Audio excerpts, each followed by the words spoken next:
hear me? If you can hear me, can you type in the comment section so we get started?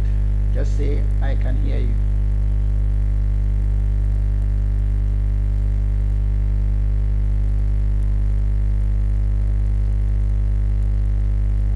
All right, thank you very much. I believe that we can see the topic on the slide, and I notice all of you are writing your names and your attendance. It's not a time for me to take attendance. When it's time, I will say it, and it is anyone who comments from that time that will be marked present. Okay, so thank you very much for being here. So I'll start right away. We're going to be talking about introduction to pharmacology. I will try as much as possible for me to be fast so that we can finish this slide today, and then I can give some revisions in our next class. All right, so now we're going to be talking about history of pharmacology and how it all began. I think in a class this week I told you that pharmacology actually started with crude plants. If you have any questions as I'm talking, simply type it. I'll be saying it. I'm seeing the comment section as I'm talking to you.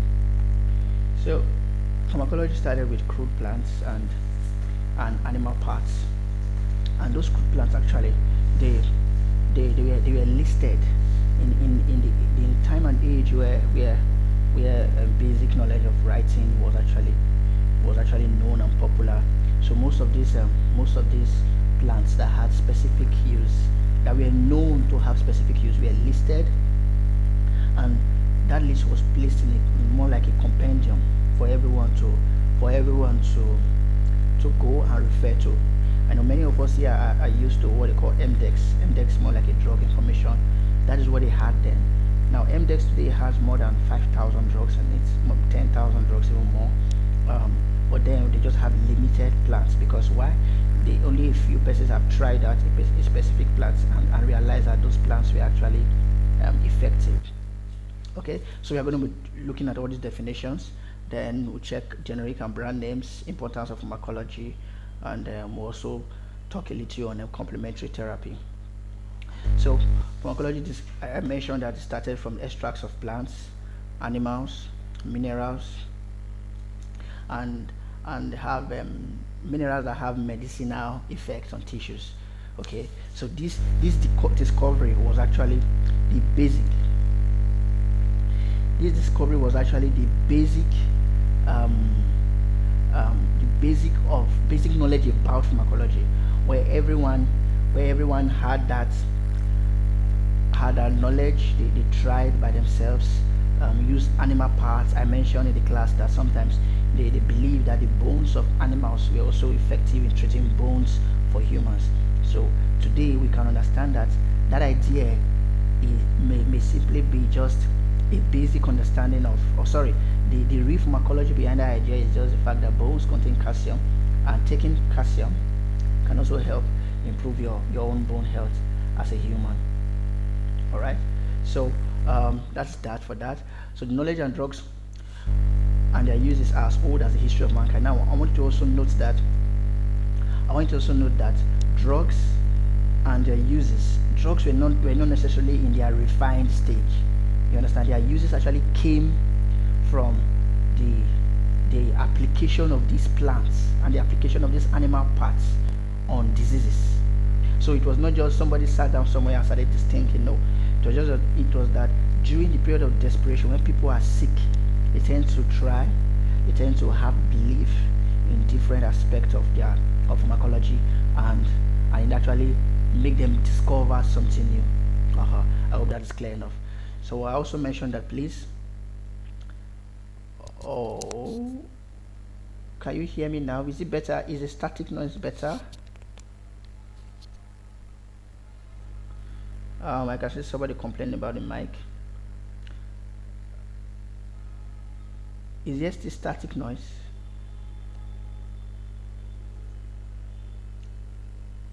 I think that's what's her name? That's your class rep. So you can give me a feedback, okay?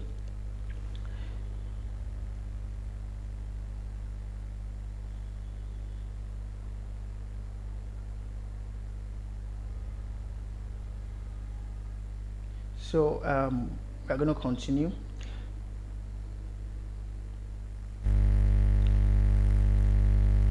Okay, someone said it's better.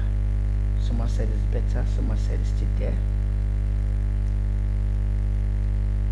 Okay, sorry, I use this mic for almost all my. Okay, thank you. It's better. It's better. All right. So I think we can go forward. All right. Now the knowledge of healing medicines were brought from the consumption of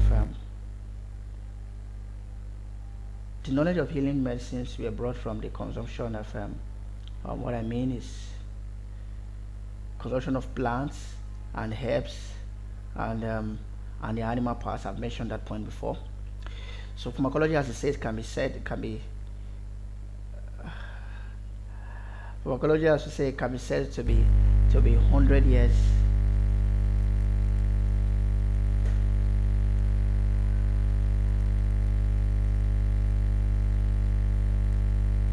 Can be said to be 100 years of age. Then the historical development of pharmacology. I mentioned all of these documents in the class. Papyrus was in charge of what do you call it? Was a group, or sorry, was a book or document that was brought together by I've forgotten the name of the scientist now, sorry, of the person then, in order to document the medicines that contains that were popular for a particular illness in Egypt then. Then most of these medicines were used to treat uterine diseases. Okay. Then the Egyptian document also contained, after that Kahun papyrus, there was Ibas papyrus. Please take note of these dates and the names. All right. This Ibas also had more prescriptions than the other Kahun papyrus. All right. I think Kahun had just 300 and something prescriptions. I will check that and confirm when I'm editing the slide before I send it to the class. Then there's Hippocrates. Hippocrates is a Greek physician, and he's actually considered as the father of medicine. The reason why he was considered as father of medicine is because he was he brought out a lot of scientific explanation that still stands today about what disease was. Now, before, they thought, many persons think that disease was either a cause for human, or disease was caused by many things that were out of the ordinary, that are unexplainable. Okay, but currently Hippocrates was able to explain what really is a disease and why it happens, and that is the reason why it's referred to as the father of medicine. Okay, he also introduced some kind of medicines for treatment. That was a metallic salts that is still used to treat certain diseases today. Then there is Theopratus. Theopratus is the father of pharmacognosy. Now, what's pharmacognosy? Pharmacognosy is the study of plants as a form of treatment. Study of plants as a form of treatment. Okay. Now, pharmacognosy is going to tell you which plant is active, which plant is not, which plant is used for which plant is used for a certain disease, and which plant does not have any effect at all for that particular disease. Okay, that is what pharmacognosy will tell you. So this man was known as the father of pharmacognosy, meaning that he had a very strong experience in using certain of these plants. Then we have Claudius Galen, Paracelsus, Valerius, and the rest of them. Now, pharmacology actually explains the crude development of drug to the much more scientific and computer-based design of drug. So pharmacology does not just talk about what the pharmacodynamics and pharmacokinetics of any new drug. Pharmacology will also explain why a certain plant and plant A has an effect, why also plant B does not have that same effect. That is just what pharmacology is all about.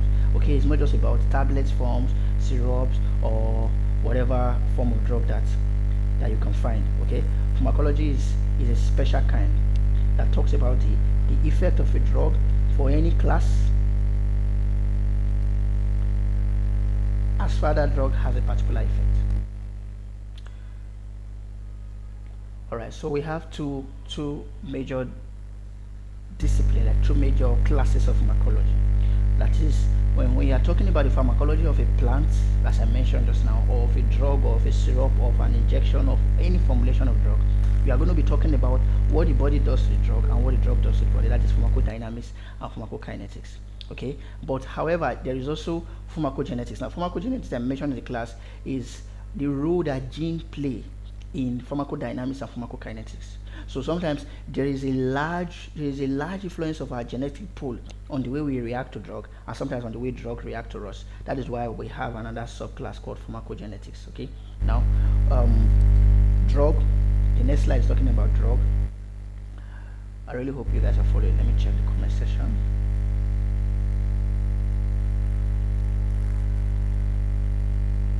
Please, if you are hearing,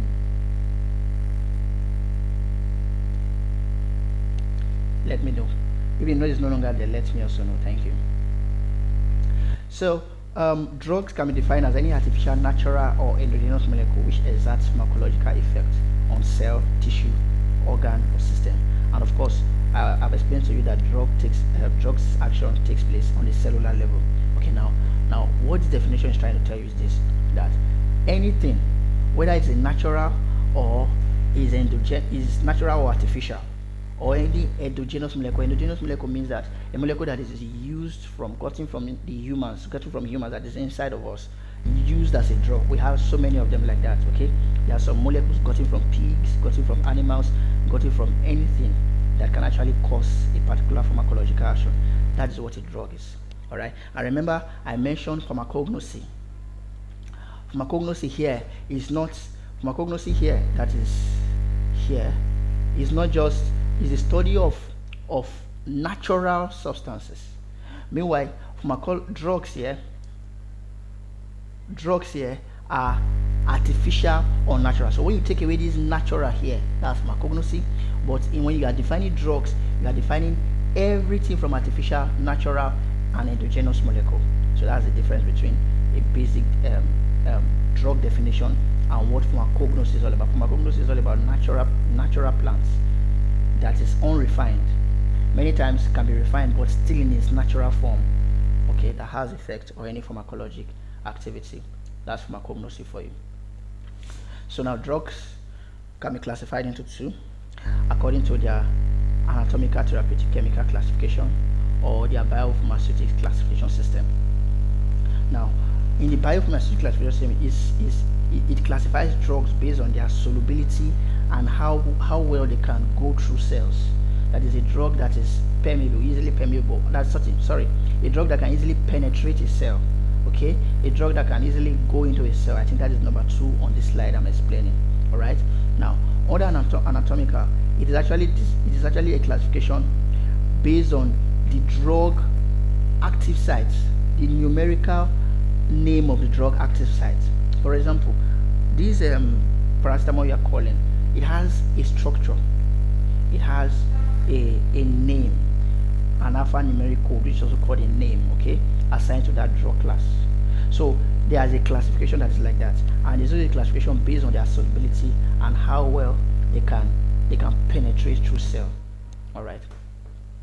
Then we'll move on to idiosyncrasies. Idiosyncrasies are reactions that are unexplainable. Okay, they are untoward reaction. I think what I put here is that they have no relationship to the dose or duration of therapy. Now, mind you, this slide is just like this class is just like a wrap up of what HOD has done and part of what I have done. So if you are going to be getting any definition in the exam that seems to cross between what HOD has taught you and what is in the slide, you will likely want to give the definition in HOD slide to prevent any discrepancies. However, if you see any definition that I ask you that is in this slide or any of my slide, if you pick any of the definitions either from here or from the other slide, you are correct, you are accurate. Even if you pick any definition that is correct, whether it is exactly what I've given to you or what I've not given to you, as far as it is correct, you will get the mark. So that is that for that. Now, idiosyncrasies are exaggerated, they are not normal, they are not unexplainable, unusual, and sometimes they make the effect of the drug last longer than it should. Okay, and many times for idiosyncratic reaction, it is a reaction that is not related to the function of the drug. I don't know if you understand. It's not related to what the drug is saying, or what the drug can do, or what the drug cannot do.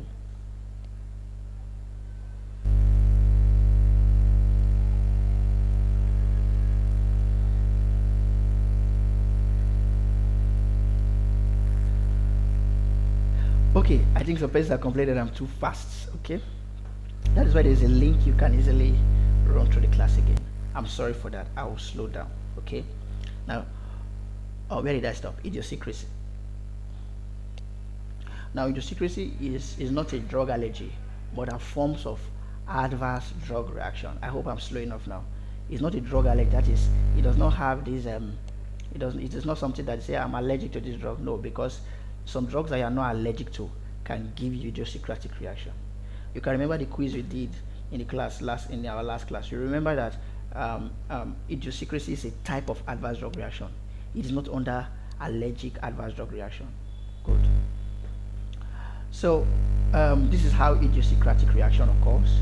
Idiosyncratic reactions, we activate a metabolite. Any metabolite that can cause that kind of reaction, it will activate it. Then what happens is that metabolite, remember I told you that metabolite is a product of metabolism. That's why it's called metabolite. So when it has been metabolized, the reaction, if an idiosyncratic reaction wants to happen, the drug metabolites will convert to something strange. That is number two I'm explaining now. It has a morphological change that is very, very different from what the body usually see.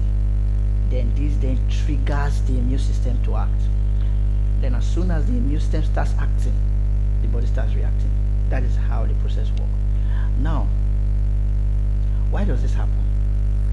And why does this cause a lot of chaos?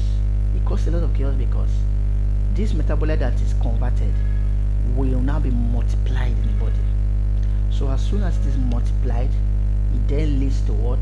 Severe bodily reaction that can either be fatal or chronic.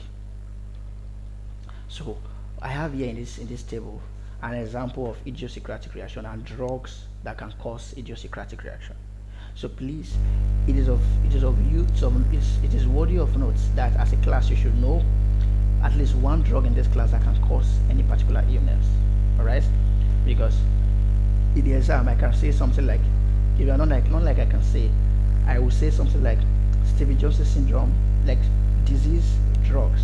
So I'll put all the diseases there, and you have to pick one drug. You have to fill in one drug that can actually cause that idiosyncratic reaction. So at least as a nurse, you should know at least one drug in these classes that can cause this particular syndrome. I think we are clear on that. Alright, so your classmates that are not here, ensure they have this class notes so that they can listen to it and know what I mentioned about this slide. So now that leads us to generic and branding. I hope I have reduced my pace and a lot of you are following.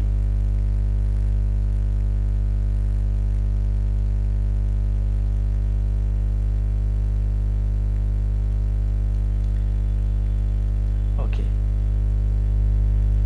So I think the time on my note here is 12:52 on my phone here. So please, attendance should start going around. Everybody should start commenting their name, their full name, and their month number by the side. Okay, so start commenting your full name and month number by the side. As from now on, any name commented from before now is not counted as attendance. So please comment your full name and your month number by the side together on one comment. Don't put them separately so that I can easily trace them. Thank you very much. So just as I mentioned, time for attendance is now. Comment your full name and month number together on one comment. Alright, starting from now going forward, that is when the attendance will be taken. Anybody who has written his name before is just helping us to write on the comment section. Okay, so thank you very much. So now generic and brand names of drugs. Now, because I promised that this class is going to be 25 minutes, 20 minutes max, I'll just stop when I'm done with brand names and generic names. Okay, now generic names is the name that is a prescription drug that has the same active ingredient as a formula brand name. Okay, now so generic are just like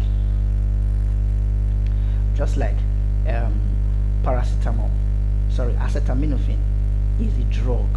Now the company who has made this drug, we call it a particular name. Let's say the company that discovered paracetamol or acetaminophen is called CC Pharmaceutical Company. So CC goes and call the name of the drug cicilline or ciciminofen. That is, she's the owner of the drug.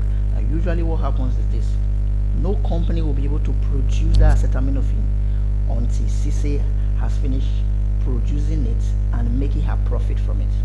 So for example, let's say CC used $100,000 to discover this drug, and no, let's not say 100, let's put a more reality figure, because the money used for research are usually very huge, okay? And then let's say we $100 billion, okay? CC used $100 billion, and CC wants to make profit, so she writes for patency.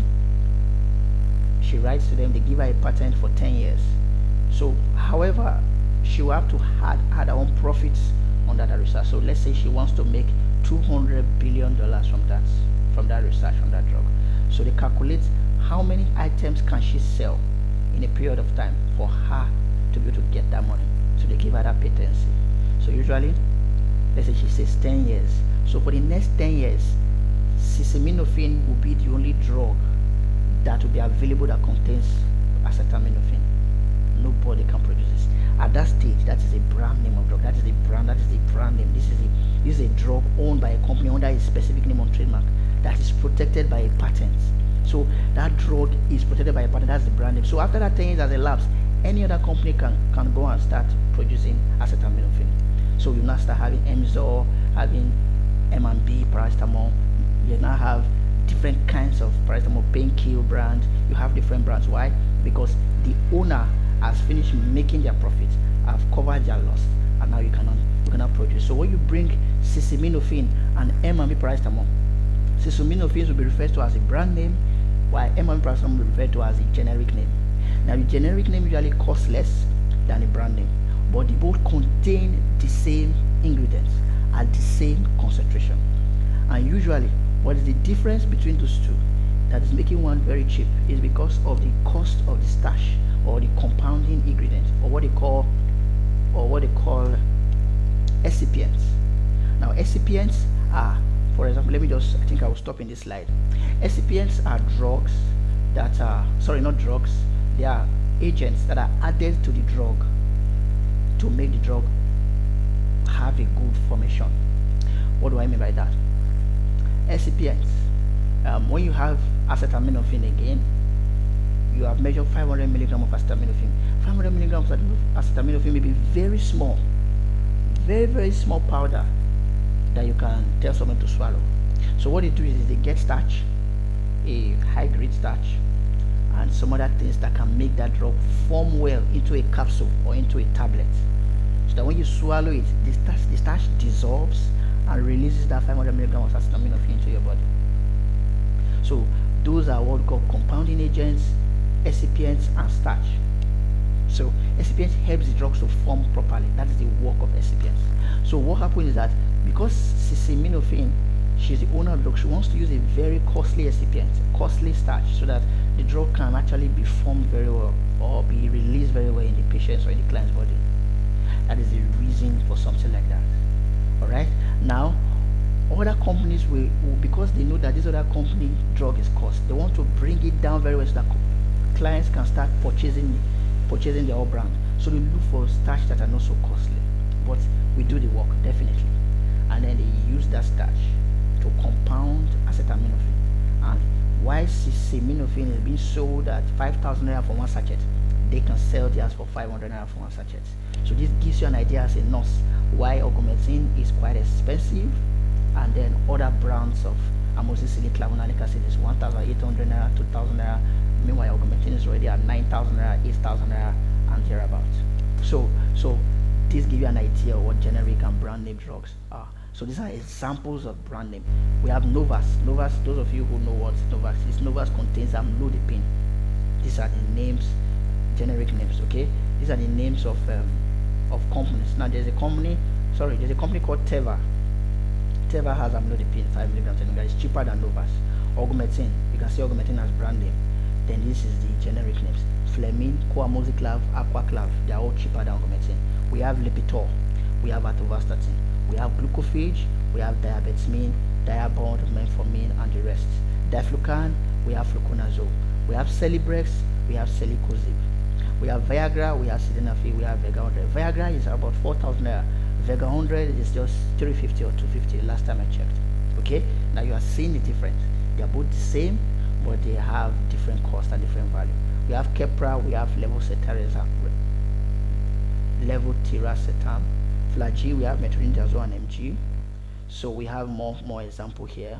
So when I come to class, we are going to talk about the importance of pharmacology in nursing, and we will see how we can identify all of this. So thank you very much for your time. I appreciate every one of you. Please also remember, I gave you a place to focus on as you are reading. These examples of brand name and generic name, so you also know at least 10 or 15 of them, so that in case you are asked, which I know that you will be asked, you to know the difference. You are going to tell the difference between generic and brand name drugs.